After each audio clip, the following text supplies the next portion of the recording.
Jane. Hey, sini Kak Lelo. Aku dah jumpa. Wow, Jenny dah jumpa end portal? Oh, yes. Kita dah sampai. Mula-mula kita kena buang spawner ni. Oh, aku kena buang lava juga sebab aku tak suka lava. Oh, lava kat sini juga.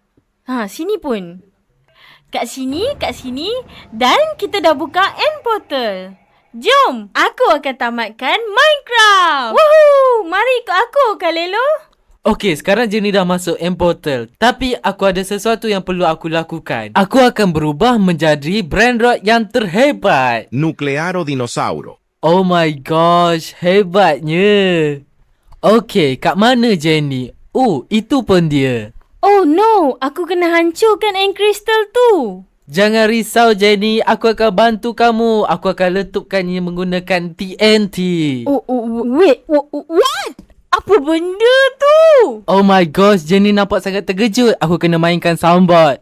Nuclearo Dinosauro. Nukleano Dinosaurus? Mob ni bahaya ke? Tidak, aku tidak bahaya Jenny. Malah aku akan bantu kamu. Aku akan letupkan end crystal ini. Let's go.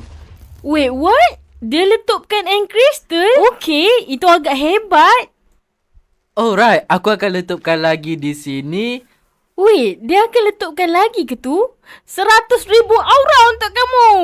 Okay, terima kasih. Dan itu sangat hebat, ya? Okey, kalau macam ni, aku sangatlah membantu Jenny. Dan buatkan dia lebih mudah untuk bunuh dragon. Boom, selesai. Okey, dan yang terakhir.